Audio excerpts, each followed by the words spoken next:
ao Beleza Mais Saúde de hoje. Eu sou a Sabrina, apresentadora, e trago para vocês, para minha entrevista de hoje, a advogada Jéssica Bacari.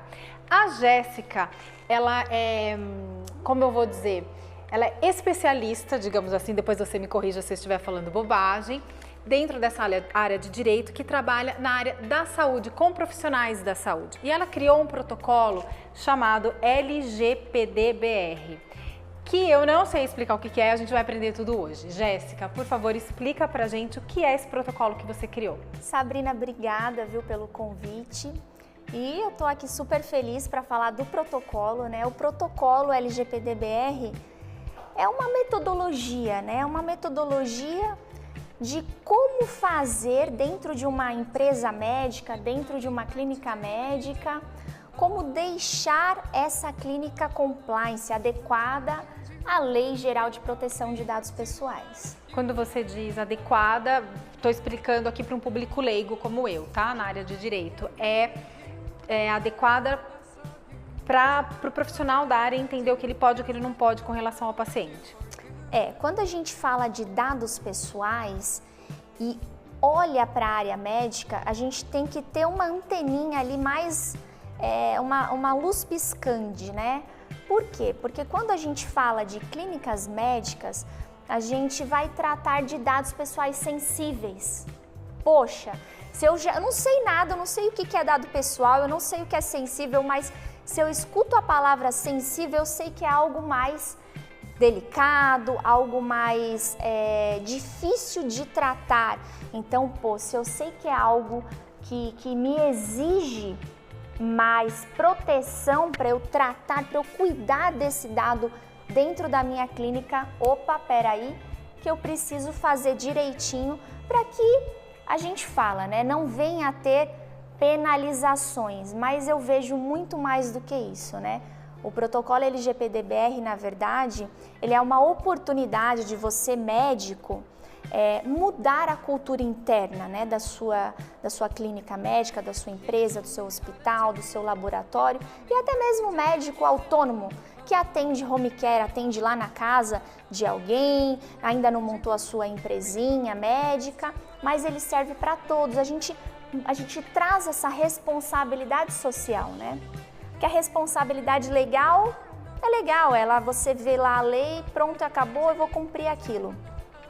O protocolo, ele traz a responsabilidade social, que é o olhar que o médico tem, ele cuida das pessoas, então a gente também cuida de toda a equipe que trabalha na clínica médica, os colaboradores, o pessoal lá da clínica, e também a gente cuida dos dados do paciente, do prestador de serviço e do parceiro, né? Porque no fim o médico, quando ele monta a clínica dele, ele acaba não entendendo desse processo. Eu me formei me formei dentro da área de fisioterapia, trabalhei pouco tempo, mas não tive a minha clínica, trabalhei em outras clínicas. Mas eu me lembro, quando eu me formei, o que acontece? Quando a gente se forma, a gente sabe da área que a gente tem que atuar, que é o que fazer com o paciente, como você tratar o paciente. Mas esse negócio de como você gerenciar a sua clínica, aquilo que você pode, aquilo que você não pode, pouco se aprende. Pelo menos na minha época, eu acho que ainda não mudou muito. Então, na verdade, o seu trabalho dá um direcionamento para esse profissional, que não tem tempo para lidar com isso, porque ele tem que estar ali atendendo o paciente, e às vezes a gente fica até um pouco perdido, né, como dono de clínica. Então, esse é o seu trabalho. Me explica uma coisa, dentro da sua visão como profissional, quais são as boas práticas que você acha que uma clínica tem que ter? Um resumo geral, assim, os principais. Resumo geral, né? É difícil, assim. Eu gosto muito, sabe? Olhar para o paciente é comum. É o comum. O médico, né? O profissional da área da saúde, ele aprende a cuidar do paciente, né? É o dever dele. Eu vou trazer aqui de um assunto que eu trato dele no protocolo, que é o olhar para a equipe. Olhar para a equipe, que é uma equipe multiprofissional, né, multidisciplinar, que trabalha nessa clínica médica. Eu preciso deixar todo mundo da minha equipe seguro do que está fazendo, né, tratando desses dados desde o momento que ele chega na minha clínica até o momento que eu arquivo esses dados. Então, eu gosto muito de olhar para o pessoal que trabalha. Por quê? Porque a gente tem desde a equipe, por exemplo, comercial. O comercial fala muito bem, ele vende muito, né? Ele vende ali muitas cirurgias plásticas, por exemplo. Mas ele não aprendeu na faculdade, ele não aprendeu a desse dado, a proteger esse dado. Então, uma das fases, né, são 24 fases do protocolo, que eu mais gosto é treinar a equipe. Como é que a gente treina? É um treinamento que chama de cibersegurança. Então, a gente explica o que são os crimes cibernéticos, né? Que pode acontecer tanto numa invasão de uma clínica, até mesmo no esquecimento de um funcionário que acaba enviando um e-mail com dados pessoais, por exemplo. Era para enviar, por exemplo, os dados aqui dessa moça maravilhosa que está com a gente, que arrumou o meu microfone. Era para enviar o e-mail para ela. Ela era a destinatária. Ali tem todas as imagens dela, né? Ela botou o silicone, então tem o antes e o depois, tudo. Mas eu tô ali numa sexta-feira, né? Hora de descartar a carninha e comer a gordurinha. Tô ali já chegando no meu finalzinho de trabalho, vou pro happy hour e envio para Sabrina. O que eu fiz ali? Eu vazei um dado pessoal, sem querer. Então, como que eu vou explicar para essa moça maravilhosa aqui da minha equipe que isso assim é extremamente preocupante? Eu preciso dar um treinamento para ela adequado. Então, é uma das partes que eu mais gosto do protocolo, é do treinamento de pessoas. Qual é o diferencial do seu protocolo? Olhar para a lei, né? Tá cheio de advogado, né? Tá cheio, gente. Olhar para a lei é fácil até, vou falar, né? O advogado estudou lá muito, 5 anos, para ele pelo menos entender da lei, não é mesmo? Então, o diferencial desse protocolo é porque ele foi criado dentro do mestrado em Direito, mas num campo muito específico e especial, que é a filosofia do direito. Então, quando eu fui criar esse protocolo aqui, né, esse aqui é o nosso card, quando eu criei esse protocolo, eu não olhei para as leis. É claro que eu tive que fazer um apanhado, né, de leis nacionais, internacionais, para poder dar a estruturação, né, jurídica, claro, é uma advogada criando um produto. Mas eu olhei antes para as pessoas, né? Porque um crime que vem acontecendo muito ultimamente é um crime realizado pela engenharia social. O que é? É o cracker, é aquele profissional que sabe tudo, né? Sobre internet, sobre tecnologia, e ele tenta com artifícios de conhecer, de saber sobre a sua atividade, sobre quem é você, ele estuda você e ele usa de artifícios para que você mesma abra a porta para ele. É como você, eu já fiz isso já, mas é como você sair de casa e deixar a chave na sua porta, na sua fechadura. Pô, você deu a senha para o bandido entrar. Então, ele usa desses artifícios que é causado por você mesmo. Então, esse olhar filosófico é um olhar para o ser humano, como o ser humano age, como ele vinha agindo e como ele deve agir para proteger ele, a responsabilidade dele mesmo enquanto profissional, né? Eu sou uma recepcionista, mas você tem a sua parcela de responsabilidade civil, criminal sobre o dado pessoal. E deixar o dono da clínica, do hospital, o administrador, o médico, tranquilo para ele poder, vou trabalhar aqui sossegado. Eu sei que tem aqui uma implementação de um protocolo que vai me trazer proteção e segurança jurídica e tecnológica, porque a gente precisa utilizar do avanço tecnológico a nosso favor. Então, a gente também faz auditoria nos processos tecnológicos que são utilizados pelos médicos para que eles possam ter mais amplitude, né? E até mais autonomia e gerar até mais cases dentro do seu negócio. Entendi. Falando em proteção, em dados, a gente vê hoje em dia, né, uma plataforma de propaganda, da gente poder entender como é o trabalho desse médico e tal. Hoje em dia é o Instagram. E o Instagram publica fotos, a gente mostra imagens e alguns até mostram filmes e enfim, nos stories. Como essas pessoas se protegem? O que pode e o que não pode dentro de um âmbito geral? Porque assim, alguns médicos dizem, o CRM não autoriza, mas a gente vê alguns médicos postando. Se você pega aqui os médicos mais velhos não vão ficar bravos comigo, hein? Vão olhar aqui comigo como era o atendimento antigamente. Eu vou botar aqui o médico cirurgião plástico. Eu posso também dar exemplos aqui do urologista, né? Eu gosto muito de falar sobre esse assunto também. Bom, vamos começar com a plástica. Então, antigamente a gente visitava uma clínica. Eu quero botar um silicone aqui, doutor, mas eu quero saber quanto que eu vou ficar aqui de ml, como é que vai ser tudo.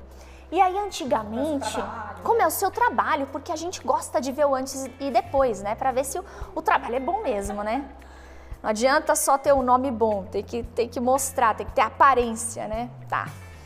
E aí ele mostrava aquele caderno, lembra? Mostrava aquele álbum maravilhoso, que ele gastava horrores ali naquele álbum para mostrar para a paciente como é que fica. Olha, você tem o corpo mais ou menos aqui parecido, né? Você pode colocar 200 ml, por exemplo. Isso ficava no âmbito interno, né? E quando a gente, de repente, corta partes, né? Eu tô cortando um dado pessoal sensível, que é o meu rosto, eu não consigo identificar, né? Mas eu tenho todo uma legalidade, uma burocracia que eu preciso fazer para poder divulgar essa parte aqui do meu corpo para outra paciente, tá? Isso ficava no âmbito interno, então não era muito divulgado, era de pessoa para pessoa.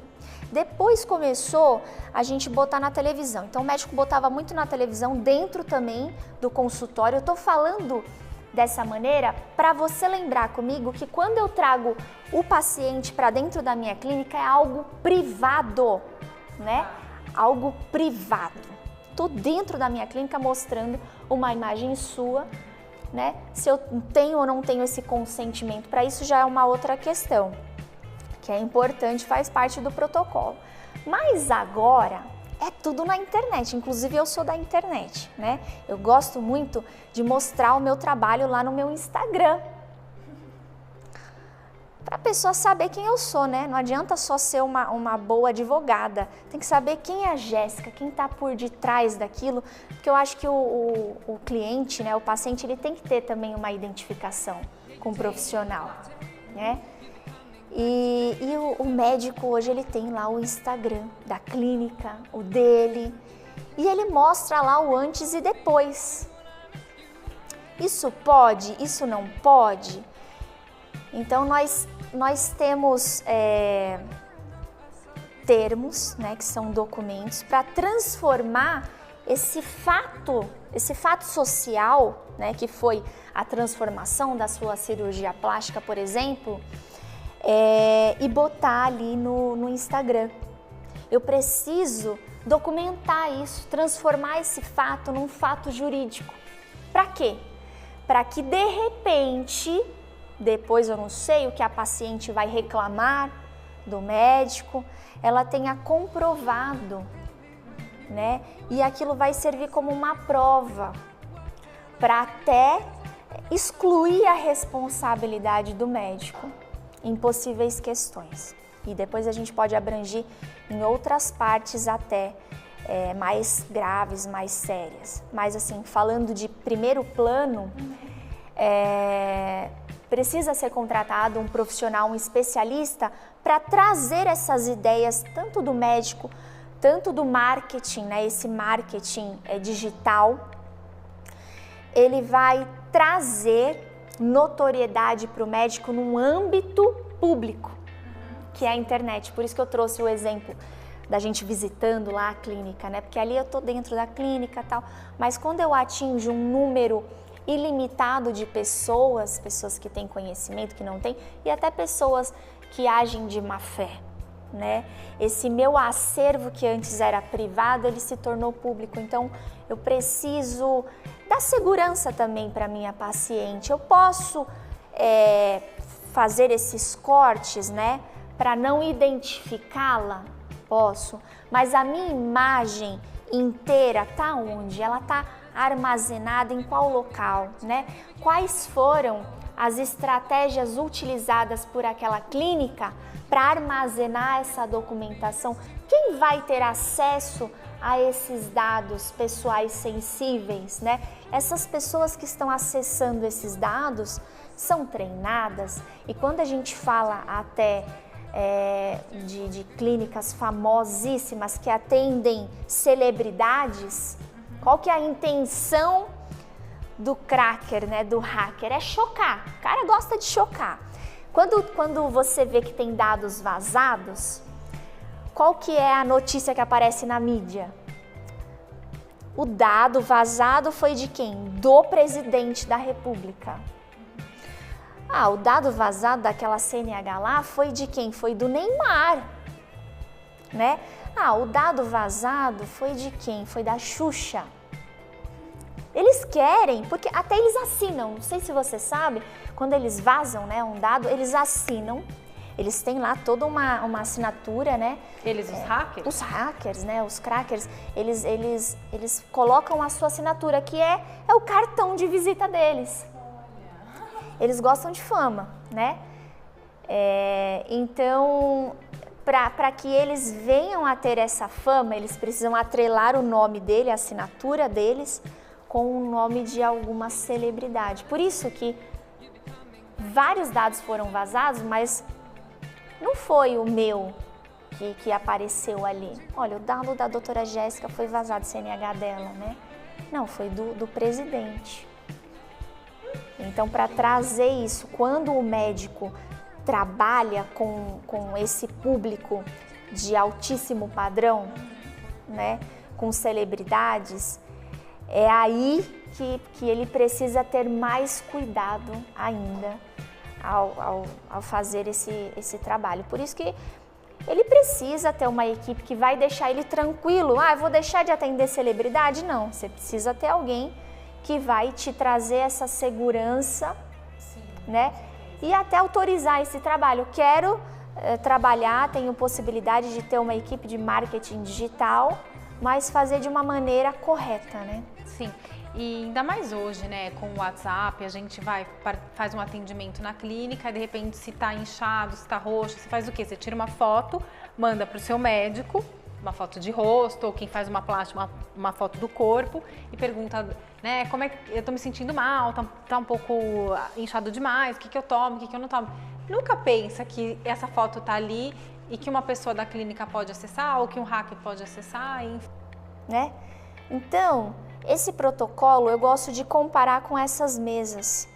Ele tem 4 pilares. Pô, se eu tiro um dos pilares aqui, ele vai ficar manco, ele vai ficar maravilhoso. Ó, você tá adequado aqui, viu? Foi feito por uma advogada, por um advogado, tá tudo certo. Mas na prática, o que é a prática? É quando você tem uma força bruta, quando vem mesmo um especialista e que ele vai culminar num evento, num incidente. Vai dar problema. Ele vai fazer a força bruta.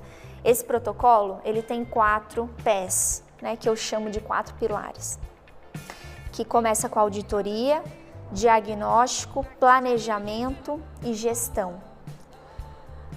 Tá, se eu faço auditoria, diagnóstico e planejamento e executo e eu implemento isso numa clínica médica, eu implementei, tá ok.